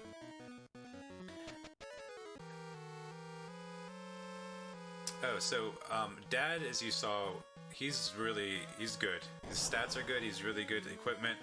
We actually give him the flare book that we got out of Odin's palace, which is the strongest spell in the game, and we gave him the Hectite boot, which we've been holding on to since the boat with Ichigoya. The Hectite boot adds 15 extra mana, so Dad's going to cure for more and deal even more damage with his flare book, so that's good. He, a couple rooms ago, the very symmetrical room was, that is where the secret Excalibur is. You actually have to walk through the wall to get it, but Excalibur, we don't need it in this run, we would just sell it if we got it. It's also a safety sell if we need it. It does damage based off of strength, which we don't have, and it attacks groups of enemies, which is good, but we don't need strength, so. So we are coming up to another boss here. It's actually not War, it's War Mac in this one, I think, instead of War Mech. So we're gonna have Dad cure us up. We're gonna save well, we definitely save for this guy, because he can kill us too. But for whatever reason, the game decided that they didn't need to make him strong to stone. So hopefully, okay, we don't want to see him nuke bomb for sure, but hopefully we can stone gaze him right away. So, oh no, but I will try again. I'll just keep going, and then I'll reset if I die, which I probably will, because he uses War Mac. Or he uses War Mac. He uses Nuke Bomb, he uses Missile, which are both AoE attacks, which we don't want to see, or he uses Bash, which is fine because it's a single target. You can just DPS him down, which I'll try one more time to stone him, and if it doesn't work, then I'll just I'll have Dad heal us, and I'll try to just DPS him down. The speedrun, obviously. Oh, there you go. The fastest way that we want is obviously to use Stone Gaze and just kill him instantly. So like, I know like this game is known for the big huge like stopping, or the big stepping stone for the RNG is Watcher meat. But having all these other, like, can I stone him? Can I stone this character? Like, all these other things slowly add up too, so. Alright, so we are going to be buying a lot of laser guns. And then we are going to equip the Heart Magi on our Watcher and do some more equipping.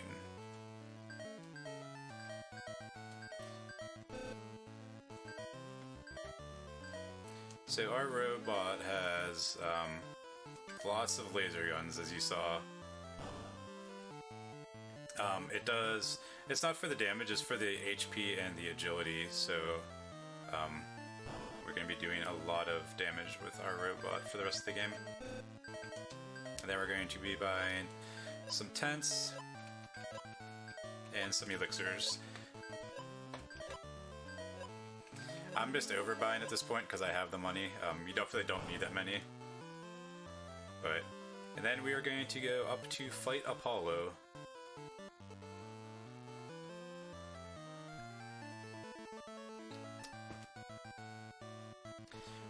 So for the Apollo is in, I guess, probably technically 4 phases, but most people, I don't know how you would combine them. So the first phase is he taunts you for 5 turns and just talks to you. He talks about how you can't hurt him, and, you know, all this other stuff, but the laser guns actually ignore his Magi. He's actually using the Aegis Magi, so you won't be able to hurt him. But since the laser guns ignore that, they actually just deal damage to him. So for 5 turns, I'm just going to be holding A in. Watch it. And I hope you like the sound of laser guns, by the way, because you're going to be hearing a lot of them. So get used to it. So yeah, we'll be doing this for 5 turns, then he'll transform, and then he'll be alternating attacks on us as we slowly kill him. And then he'll transform again, then and again, so... But if you want to plug anything, you can real quick while I shoot laser guns at him. Okie doke. I'm gonna do one last mention of the 2 prizes we have available through the end of this run. The 2 Yakuza Iron-On patches provided by Wolf and Wings. Those are both $5 minimum donations each, and you can put in for those through the end of this run. Alright, so I think this next turn is turn 5, so this is when he gets serious now, so... You know, he does have that very smug look on his face, though, which, you know... can appreciate him, at least. Alright, so since the music changed, we can actually use the Cat Claw here. So we just do 1,000 damage right off the bat, which is nice. So this is the second phase. This is actually going to attack you.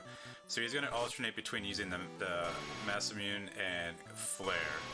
So since he didn't attack our dad or our eyeball, we're fine. So, but we'll safety, I guess, just in case. Actually, that's not good, I think. Because he was supposed to melt there, but...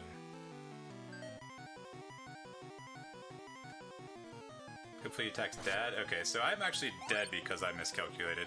So he's gonna melt, but Dad can't be the only one alive, and Dad dies. Well, that's unfortunate. So what's supposed to happen is Dad actually jumps in front of all of your characters, and Dad's supposed to jump in front of all your characters, but since I miscalculated, everyone's dead. Dad still jumped in front of him, but I actually did a little less damage, I think, than I was supposed to, because that first turn, even though he does flare, he's still supposed to start the melting phase if you do enough damage, so I might have got low damage rolls. Again, for whatever reason, as a kid, this boss battle was really hard for me. I got so stuck in my head that the damage you did when he was looking at you like this didn't count. So I would just use Can't Run 5 turns in a row and just not do anything, and then try to fight him. So I made it way harder on myself. You can actually go to, you can actually make it that if you just live long enough, he will enter the next phase and slowly melt because he doesn't have all the Magi. But obviously killing him is much faster.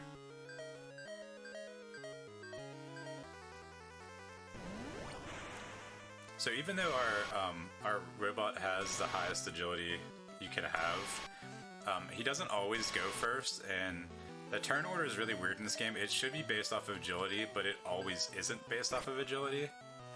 So, like sometimes we'll go dead last, like it overflows too much that... Alright, that's fine for sure.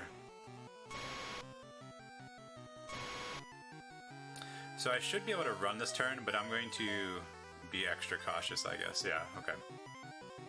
So then he's going to attack a single target, or he's going to hit everyone.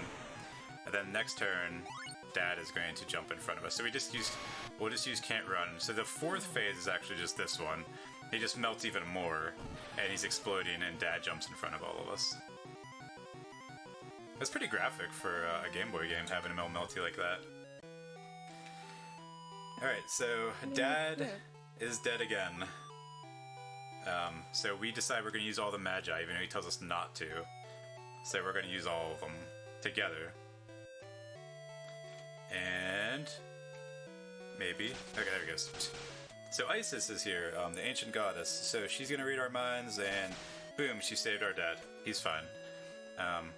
But for the rest of the game now, the whole world is going to shake, because we have to go to the center of the world to stop the shaking, and she's going to be going with us, so...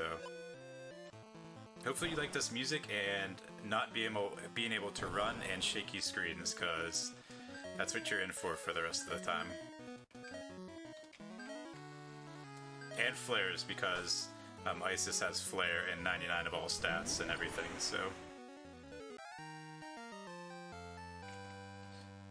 our humans will gain HP pretty much every battle, which is great.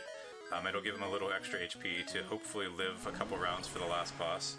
So, pretty much from here on out, it's just us counting how many flares we have left, because we don't want to not have any flares left, because it would definitely be awful to run out of flares here, since we are way under leveled. During our stair decline down, we're going to be fighting 2 mini-bosses. We need to get a meat... well, they always drop meat, which is good, but we have to hope our monster lives to eat the meat for one of them to get our last monster evolution.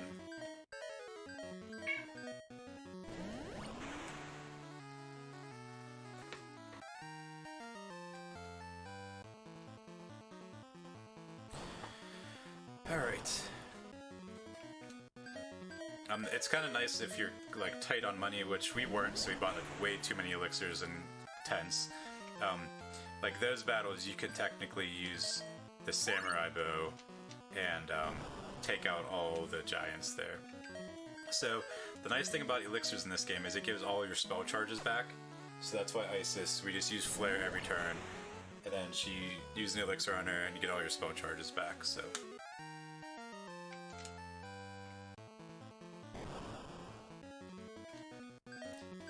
this one was one of my favorite enemies back in the day. It was actually, it's Demon Lord, but they didn't have enough characters and weren't sure how to translate it, so it actually became Demo Load.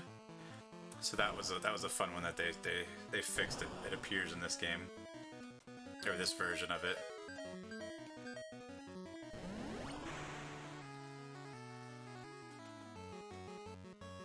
And then another one that they changed, which totally makes sense. I don't even know if they're here, because I haven't seen them since I started doing runs on this version. The little army-looking guys, they were the SS back in the original version, so I don't know what they changed it to in this version. Hopefully something a lot, better than the SS. So we're obviously getting the 3 battles and 3 battles and 4 steps, since it barely moved and we got in another battle. So. Alright, so I have to use an elixir after this round. So the nice thing also, like I said, with the 2 humans hopefully living, when Isis kills stuff, they are gaining HP after certain battles.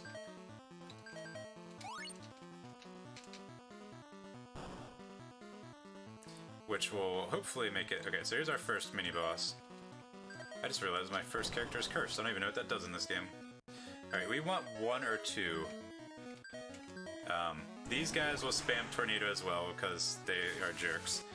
So I can live through 1 Tornado, but... oh, okay. There's a chance. And then, again, this is kind of a stopping point, to an extent. Not as bad as Watcher, but... Alright, so we got our Madam Butterfly. Madam Butterfly is super nice because it has an absorb spell. And absorb, you gain HP back whenever you attack So if you do 400 damage, you gain 400 HP, which we don't have any way to cure ourselves in battle, so this is a nice way to make it through the final battle coming up.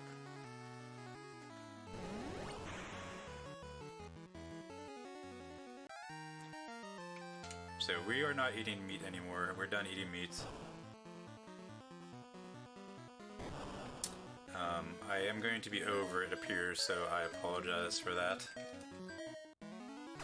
Blame the watchers, or you can blame my cat, I guess, wherever you want. He decided to run away when he found he was getting pissed, I guess.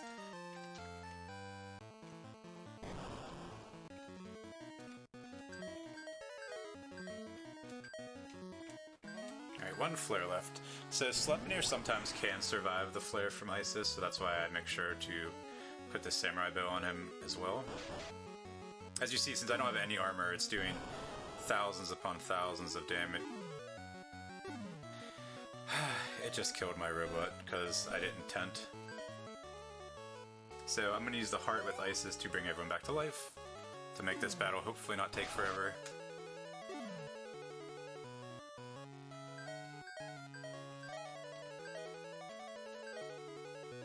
So this is what happens. Like I used a elixir, but I needed just one more flare for that battle. So I actually got a self-fix, which is kind of nice for the robot. It can make it so they gain HP every turn, but it also make my damage lower, so it's kind of like that weird, like, in between, what do you want to do for the last boss. I usually don't equip it if I get it.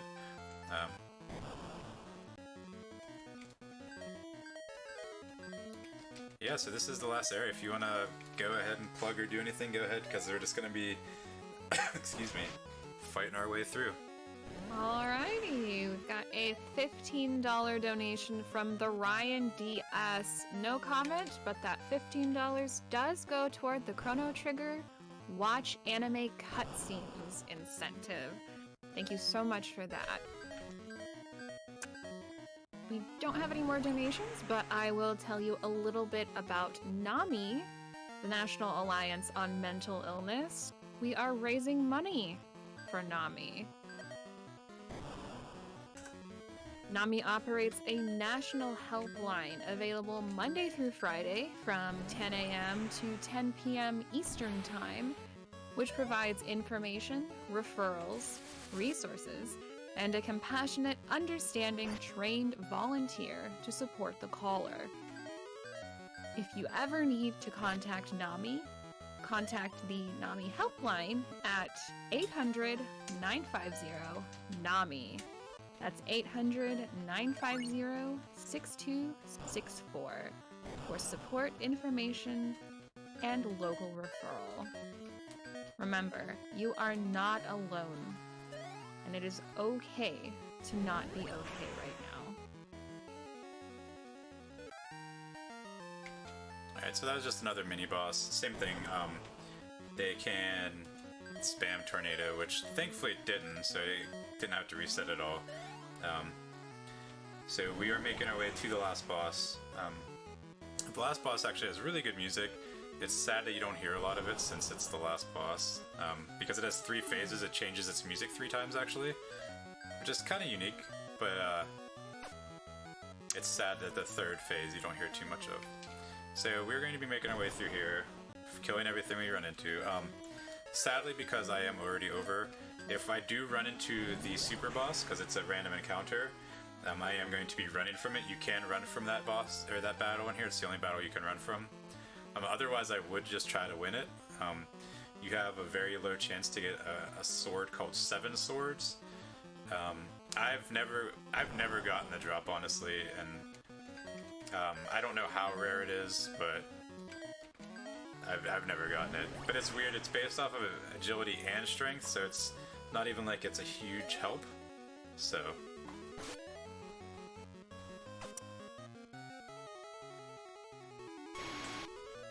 And then these guys also take a lot of damage to kill.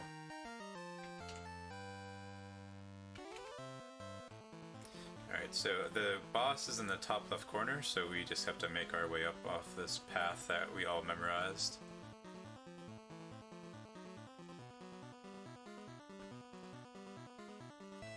Alright, that was a nice second half of a walk at least. Alright, so we will save and let's go fight the last boss. The time will be when it says it's Arsenal's name. Arsenal defeated or Arsenal fell, but I'll say it as well. So the first phase is it shoots 4 lasers at you, or 4 cannons, I'm sorry. They each have 1,000 HP and damage doesn't carry over. So if I do 1,000 damage, that one's dead. The next one's now has 1,000 HP. So then the second phase, so we just have to kill the second one. So then it's repairing them, and I don't know if I've ever done it, but I think if you don't kill them fast enough, they repair all the way. So then we kill the next phase, or the next cannon here. Our humans sadly probably going to die here, which whatever. The humans are pretty much meat shields at this point, anyways. All right, so the cannons are dead. So the next phase starts now. It is actually going to use the small smasher, we call it, where it uses a single targeting smasher attack.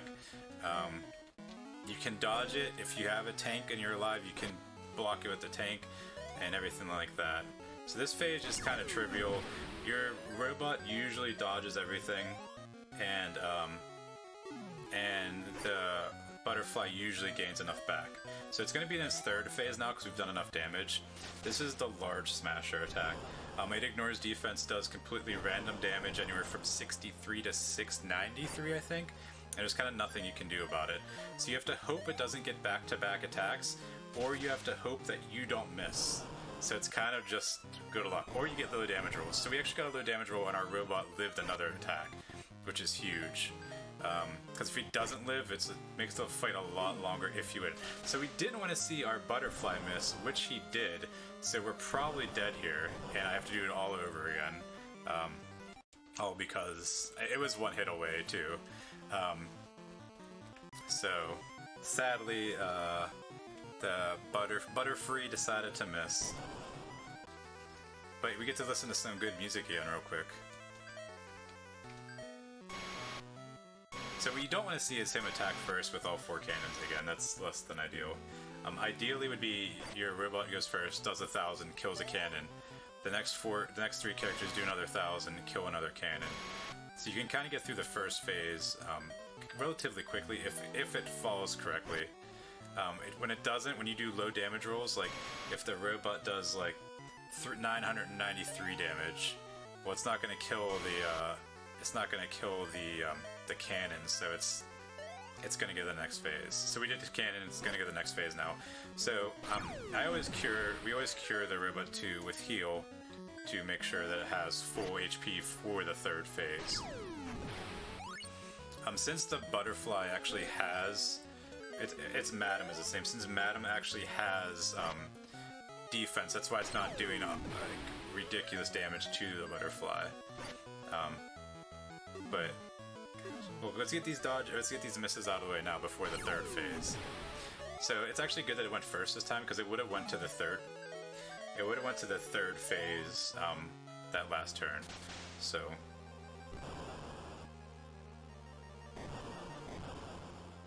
alright, so we got a low damage roll for our robot, which is nice.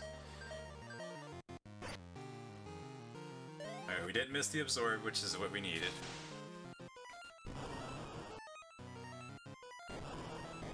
Alright, everyone's alive. Alright, we just didn't need him to go first, because when he ends a turn and then starts a turn, it's like there's nothing you can do about it. Yeah, 639 is the highest. So now if he goes first, we're dead again. Unless we get a low damage roll, so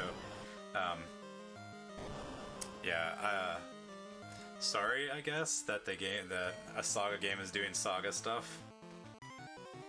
Especially now since I'm already over. Excuse me.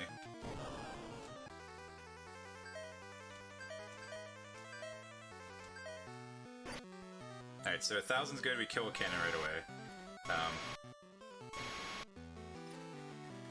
Yeah, I don't know what else to say. Arsenal's gonna do Arsenal things, I guess. That's that's all there is to it at this point. The nice thing is we killed 2 cannons first round, so if we go before, which we didn't, if we would have killed it, it would have not used the... It would have, like... I don't know what I'm trying to say now. Sorry, I'm lost at this point. Alright, we got all of them alive, at least, and we're on the second phase. So if he attacks the first character, it'll actually block the attack with the tank. Okay, so we're going to do a little bit extra damage, which is nice. But we have to make sure we heal our robot, because he is the main damage, and we need him to get at least 1, hopefully 2 attacks off on the third phase. So since we got a couple rounds in, we're going to switch back to... Okay, well, we're going to switch back to the laser to do more damage, so...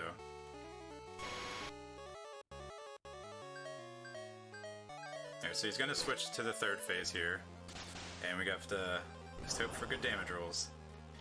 It's sad that you get this far into a run, and it's just like, well, hopefully we get good luck. But we did get a low damage roll, so... Unless it gets a max damage roll, the robot should live this attack, which, now that I said it, it's probably gonna happen. Nope, we're good.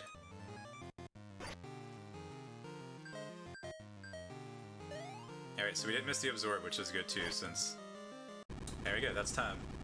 Right on estimate. Right on estimate.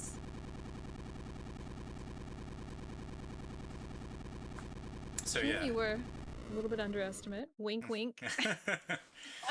Oh, thanks. I didn't realize the estimate. I forgot I gave that exact time for my estimate.